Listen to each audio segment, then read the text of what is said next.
Bonjour à tous, j'espère que vous allez tous très bien. Aujourd'hui, on se retrouve pour l'analyse de la sixième ronde de l'année en National 1 adulte. J'ai pour l'instant mis 2 victoires contre 2 joueurs classés moins de 2000 et j'ai perdu contre 3 joueurs titrés, un grand maître, un maître et un candidat maître.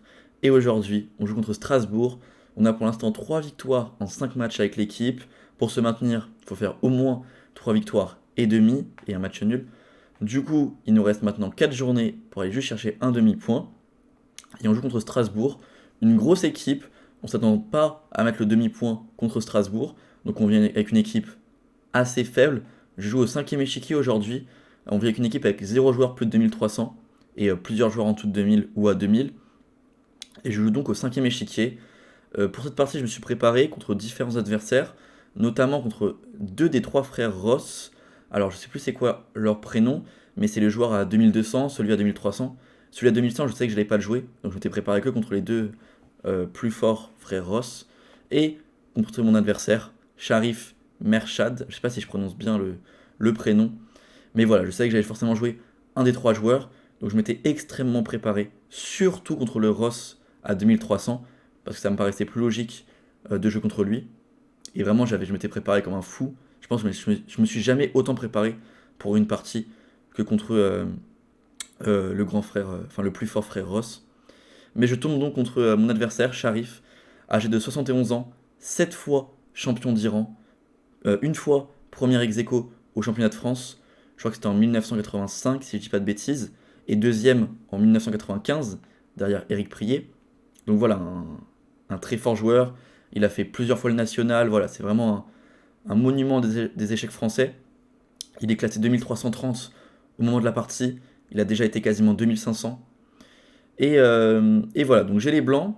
Je m'attendais quand même à le jouer. Parce qu'en fait, j'ai remarqué qu'il a joué les 5 parties avec Strasbourg. Et les 5 fois, il a joué avec les noirs. À chaque fois, il a joué avec les noirs. C'était assez fou. Ça pouvait pas être une coïncidence. 5 fois sur les 5 premières parties de l'année, il a demandé, ou en tout cas, il a été mis au noir. Donc je me dis, attends, mais j'ai les blancs au cinquième échiquier. Il peut soit jouer au 5, il peut jouer au 4, 5 ou 6. Le 4 et le 6, il aurait les blancs. Le 5, il aurait les noirs. Donc je me suis dit, s'il continue cette lancée, normalement, il joue contre moi. Donc je m'étais un peu préparé contre cet adversaire aussi. Et je tombe donc contre lui. Donc juste avant que je commence l'analyse, n'hésitez pas à liker la vidéo, vous abonner à la chaîne si ce n'est pas encore fait, mettre un petit commentaire. Et c'est parti pour l'analyse de cette partie. Ok, du coup, j'ai les blancs, j'envoie E4, il répond E6, et ici, j'envoie D3. Alors, pendant la préparation, j'ai hésité entre différents coups. J'hésitais avec D4, parce qu'en ce moment, je jouais pas mal ça sur Internet. C'est surtout ce que je jouais un peu avant, il y a encore 3 4 ans, et avant. Je jouais cette variante avec cavalier C3, mais j'avais arrêté.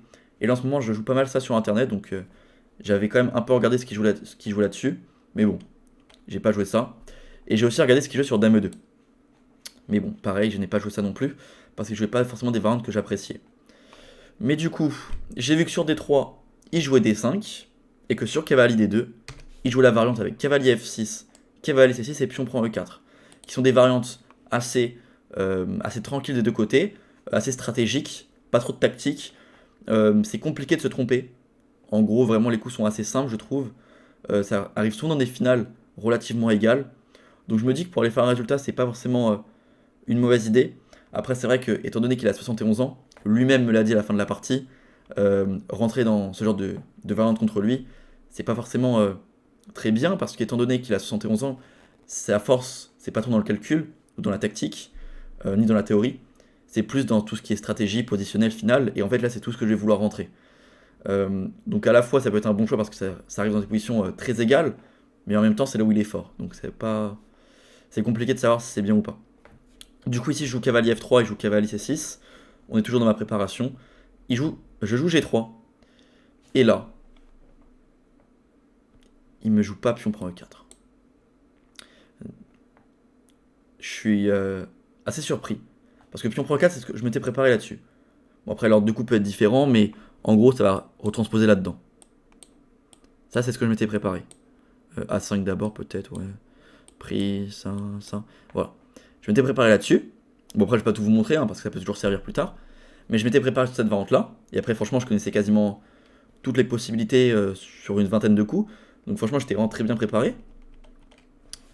Mais ici, il me joue E5. Je me dis, attends, mais je l'ai jamais vu E5. Cette vente, je la joue quand même de temps en temps. Donc je connais quand même un peu.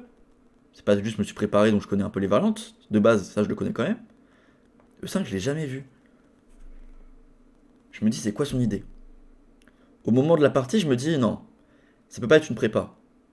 Je suis beaucoup trop faible pour qu'il se soit préparé. Ça m'étonnerait qu'il se soit préparé. Mais à la fin de la partie, il m'a dit qu'il s'était préparé. C'est vrai que ça flatte un peu qu'un joueur aussi fort prenne du temps pour se préparer contre toi. Mais, euh, mais ouais, du coup, c'était pas une prépa. Mais à la fois, c'était une prépa. En fait, il voulait pas. Il m'a dit à la fin de la partie qu'il voulait pas jouer ça. Prise, prise. Je crois que c'est E5, il m'a dit. Il m'a dit qu'il m'avait vu jouer des variantes avec fou B5. Alors, je sais pas c'est dans quel ordre de coup, je m'en souviens plus. Mais il m'avait dit que sur internet, quand il avait regardé mes parties sur internet, donc je suppose sur chess.com, il avait vu des parties où j'avais joué ce genre d'idée avec fou B5. Franchement, même moi, je m'en souviens pas. Et qu'il voulait pas trop rentrer là-dedans. Parce que c'était des positions qui peuvent rapidement devenir tactiques, avec des attaques sur le roi, etc. Avec beaucoup de clouage, etc. Du coup, il voulait pas juste ça contre moi. Donc, qu'est-ce qu'il s'est dit? Il s'est dit, je vais d'abord jouer E5. Comme ça, je vais devoir jouer fou G2. Et maintenant, il va prendre. Et là, on retranspose dans ma préparation. Et il est très content. Je suis très content. On est tous très contents. Et ça, c'est ma préparation. Sauf que moi, quand je vois E5, je me dis quoi? Je me dis, s'il voulait prendre le pion, il l'aurait pris avant. Il aurait fait prise-prise puis E5. C'est bizarre de d'abord jouer E5. Pourquoi il veut jouer E5? Et là, pour moi, il veut jouer D4. Pour moi, il veut jouer D4 et jouer des positions plutôt fermées, ce qui correspond normalement à son style de jeu. Et là, moi, je connaissais pas ça. Je me dis, à tout moment, il s'est peut-être préparé sur ce que je joue, etc. Donc, j'ai pas envie trop de rentrer là-dedans. Et je me dis, ok, bon bah, si il veut jouer D4, je vais prendre le pion. Sauf qu'à la fin de la partie, quand il m'a dit que il a joué E5 pour éviter fou B5 et que si je jouais fou G2, il allait prendre le pion, vraiment j'avais tellement le seum parce que ça j'étais tellement bien préparé là-dessus. Franchement, j'aurais fait une belle partie, je pense. Je pense que j'aurais vraiment fait une belle partie, je sais pas si j'aurais fait un résultat ou pas, mais en tout cas ça aurait été une partie hyper accrochée parce que je connaissais très très très bien. Et du coup, je me dis bon bah, je vais prendre le pion en D5 donc pour éviter une potentielle préparation avec D4, je fais donc pion prend D5 et je me dis que je vais juste pouvoir sur cavalier prend, qui est assez logique, hein, je pensais pas qu'il allait faire dame prend, c'est bizarre, donc cavalier prend, je m'en doutais. Et donc là, je me suis dit, je vais juste jouer fou G2, et ça va être une partie. Ça ressemble un peu à une genre de pirque. J'ai joué avec petit roc, tour E1, peut-être cavalier C4, A4, fou D2. Bon, j'ai un manque d'espace, c'est pas trop les positions que j'ai l'habitude de jouer, et je me dis, ok, bon, ça va être une partie, quoi, c'est pas grave. Il fait donc G6, et là, je vais me poser 32 minutes sur ce coup. Je vous laisse mettre la vidéo en pause pour essayer de comprendre pourquoi j'ai pas joué petit rock tempo et j'ai réfléchi 32 minutes sur ce coup. En fait, ici, peut-être que vous l'avez compris, en tout cas, mon adversaire à la fin de la partie, il m'a dit, dès qu'il m'a vu réfléchir plus de 2 minutes sur cette position, il savait ce que je calculais. Parce qu'en fait, ici, si on calcule rien de spécial, on va juste jouer petit rock. Il n'y avait qu'une chose à calculer, c'était cavalier prend E5. A votre avis, est-ce que ça marche? Je vous laisse calculer. Je vais vous spoil, ça marche pas. Il y a une seule défense. Franchement, bonne chance pour la trouver. C'est très dur, je pense. Cavalier prend E5. Ici, en fait, sur cavalier prend E5, c'est la partie. Parce qu'au bout de 32 minutes, j'ai pas vu de défense. En tout cas, j'ai vu des variantes assez chaudes, mais où je perdais pas de matériel. Donc je me suis dit, ok, cavalier prend E5, ça doit marcher. Mais à la fois, c'est une erreur, parce que c'est une erreur de faire cavalier prend E5. Parce que même si je vois pas la défense, ça se voit que c'est une position basique. Ça se voit que c'est une position thématique, ça a été joué des millions de fois. Comment ça se fait qu'il y a une tactique qui marche? En fait, dans ma tête, il faut que je me dise que c'est pas possible. C'est une position tellement simple, tellement basique, il peut pas y avoir une tactique. Donc même si je trouve pas la défense, je peux pas le jouer. Mais bon, je vois pas la défense au bout de 32 minutes. J'y vais. Cavalier prend E5. Ok, on va regarder tout ce qu'il fallait calculer. Ici, il y avait deux quoi calculer. Cavalier prend E5 ou Dame E7. Dame E7, directement, je sais que c'était une faute. Je me suis dit, bon, le meilleur coup, c'est petit roc. Mais moi, dans la partie, pour être 100% honnête, je m'étais dit, fou prend D5, Dame prend E5, et ici, je vais juste jouer Dame E2. Et je m'étais dit que cette finale-là, bon, je l'avais quand même calculé un peu la finale, j'avais calculé cavalier D4 et fou G4 et F3. Fin de mon calcul. Et là-dessus, je me suis dit, ok, j'ai aucun souci. La vente avec Dame E7, elle est forcée. Fou prend, il est obligé de prendre. Dame E2, il est obligé d'échanger. Et ici, s'il fait rien, je vais juste me développer, j'ai un pion de plus. Et s'il fait cavalier D4, fou G4, je peux défendre. Donc je me dis, Dame E7, ça marche pas. Je passe donc à cavalier prend E5. Cavalier prend E5, donc Dame E2, c'est ma seule possibilité. Je cloue la pièce pour la récupérer et donc gagner un pion. Ici, encore une fois, il y a plusieurs coups à calculer. Fou G7 est le coup le plus logique à calculer. On va le faire à la fin, étant donné que c'est ce qu'il a joué. Ensuite, un coup comme F6 pour défendre le cavalier. Ça, c'est à toi que c'est mauvais. On va juste jouer F4. Fallait quand même le calculer. Fou G7 et juste pion prend. Pion prend et petit roc. Et ça, encore une fois, je me suis dit, j'ai aucun souci, matériel égal, il a un pion très faible, le roux au centre, tout va bien. Donc F6, j'enlève.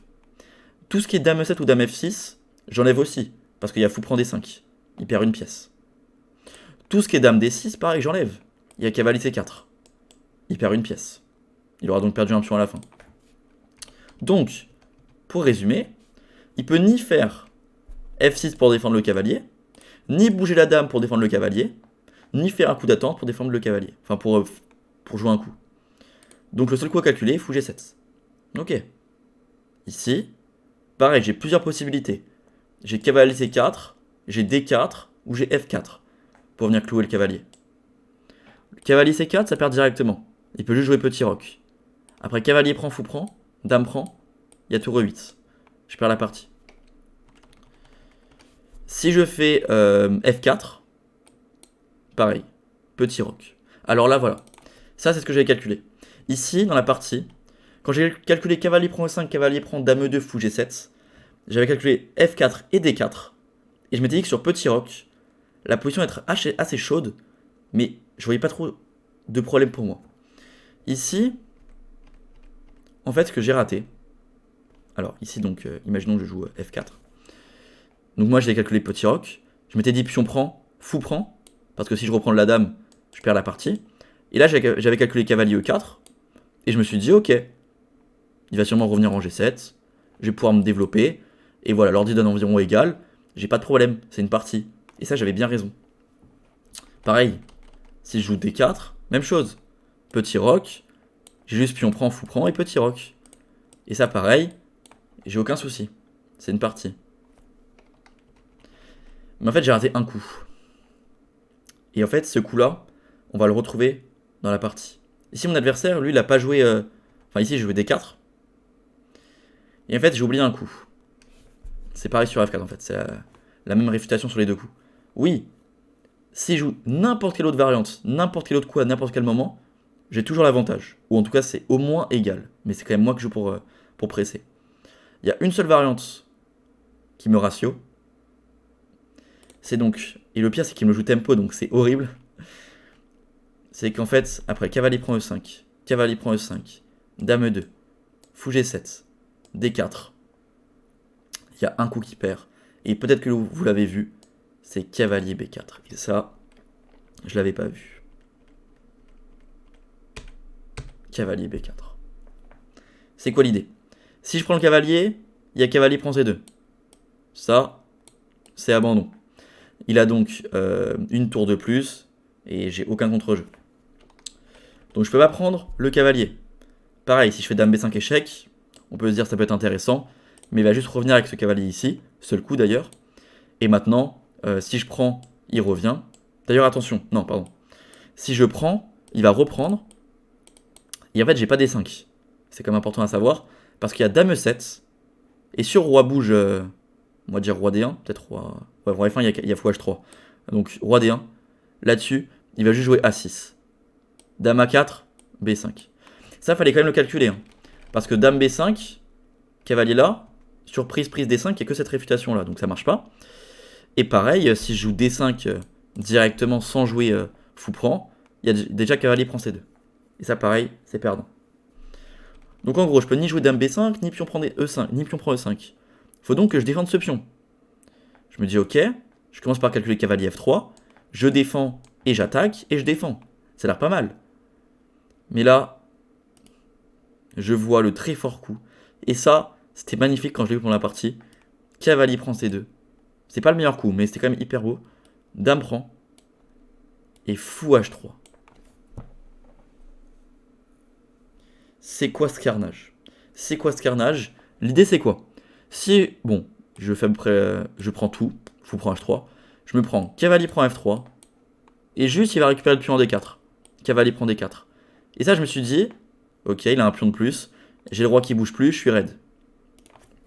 Donc je me suis dit cavalier prend F3, cavalier F3 c'est pas possible, parce que je vais juste avoir un pion de moins, des pièces très mal placées, le roi qui ne pourra plus bouger, je suis très mal.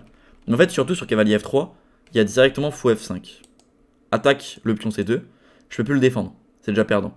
Lord 10 il donne petit roc, cavalier prend C2 et tour B1. Non, tour B1, non, c'est déjà perdant aussi. Il donne tour D1, il donne la tour carrément, pour récupérer ici. Bon, à la fin, on compte les pièces, j'ai une tour de moins. Donc, cavalier F3 c'est perdant. Je décide donc de faire cavalier B3. Je défends donc, et j'attaque, mais même chose. Il fait fou F5. Il attaque donc mon pion C2. Ici, encore une fois, je ne peux pas le défendre. Je décide donc de faire fou E4, ce coup qui le défend, mais je sais très bien que c'est perdant. Il fait donc fou prend, dame prend. Et là, encore une fois, il va continuer avec des très belles tactiques. Il continue avec cavalier prend C2. Fourchette, j'ai pas le choix. Je dois prendre la pièce. Et dame D5. Attaque ma tour. Si je fais petit roc, il y a échec et mat. Enfin, pas échec et mat, mais quasiment. Cavalier F3, roi H1. Cavalier prend D4. Bon, juste je perds ma dame, quoi. Je perds ma dame, c'est perdant. Du coup, je peux pas roquer. Faut que je bouge ma tour. Parce que si je bouge pas ma tour, donc tour G1, il y a la fourchette en F3, donc tour F1. Mais tour F1, il y a cavalier F3. Roi D1. Et là, c'est juste complètement perdant. Matériel égal, mais enfin, même pas matériel égal, j'ai un pion de moins. Et j'ai mon roi au centre. C'est donc complètement perdant. Je me dis, ok, pas le choix. Je vais donc prendre le cavalier en E5. J'ai plus le choix. Je vais donner la qualité. Il fait donc dame prend H1. Je fais roi E2. Et ici, je me dis que, bon, s'il fait dame prend H2, je vais encore jouer un peu la partie. Parce que j'ai essayé de jouer fou F4, la dame est un peu enfermée, peut-être que j'ai des trucs. Mais là, je me dis, s'il fait dame D5, je lui tends directement la main, c'est terminé. Il joue dame D5. Il joue dame D5 et j'abandonne. Parce qu'ici, en fait, j'ai juste une qualité de moins. Il attaque ce pion, pour le défendre, je dois jouer F4. Mais si je joue F4, genre dame G2, échange des dames. Donc en fait, c'est soit j'ai une finale avec une qualité de moins, soit j'ai une qualité et un pion de moins, et mon roi qui est faible. Donc dans tous les cas, c'est terminé. Je décide donc de stopper ce massacre et d'arrêter la partie. J'abandonne, et mon adversaire donc, qui remporte la partie, ouais, je me suis fait... En fait, j'ai un peu donné la partie tout seul. On va donc faire le bilan de partie. Je suis assez déçu, hein. J'étais très très frustré à la fin de cette partie. Parce que j'ai pas eu l'impression de jouer, en fait, je vais juste donner la game. En fait, c'est pas lui qui a gagné, c'est moi qui ai perdu surtout. Après, il a très bien trouvé les coups. L'idée avec cavalier B4 pour gagner, il l'a trouvé quasiment tempo. Après, c'est vrai que j'ai réfléchi pendant une demi-heure, donc il avait le temps de calculer. Mais bon, il a quand même joué directement. Même après, pour jouer précis, tous les meilleurs deux coups. Donc ouais, c'est sûr qu'il a très très bien joué. Bien joué à lui. Il n'a pas remporté 7 fois le championnat iranien pour rien. Ouais, 96,6 de précision. Alors, où est son imprécision? C'est plutôt ça qu'on se demande.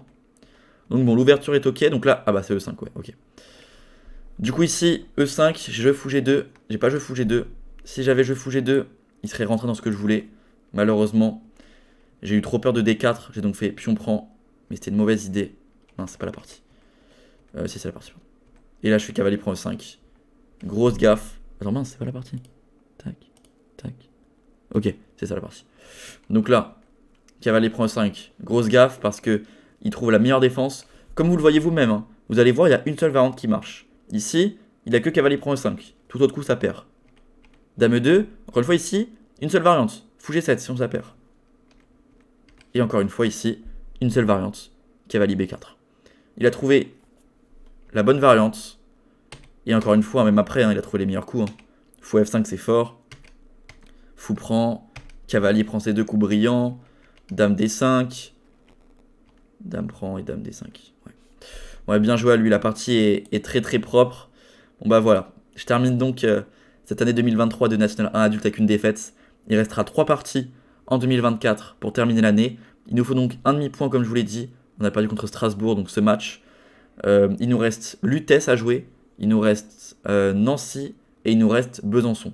Trois équipes normalement abordables sur le papier. J'espère que ça va bien se passer. Sinon, vous pouvez me retrouver pour le tournoi de Béthune. Actuellement, quand sort la vidéo, on est le 29 décembre. Je joue le tournoi de Béthune entre le 26 et le 30 décembre. Pour tous ceux qui veulent suivre un peu mon tournoi avant de voir les vidéos sur YouTube, n'hésitez pas à venir me follow sur Instagram, skyblues, trait du bas, off. Vous avez des photos, mes résultats, etc. Et pour ceux qui veulent pas se faire spoil et suivre la partie sur YouTube, rendez-vous dès début janvier, dès le premier mercredi de janvier, je crois. Ouais, c'est ça. Mercredi 3 janvier pour l'analyse de la première partie du tournoi de Béthune. Sinon, dimanche, je vous sors une petite vidéo bilan de l'année avec mes objectifs pour l'année prochaine. Mais bon, vous le connaissez, l'objectif principal, c'est Road to FM. Et je vous laisse. Et je vous dis donc à dimanche pour le petit bilan de cette année 2023. Et donc les objectifs pour l'année 2024. Allez, ciao.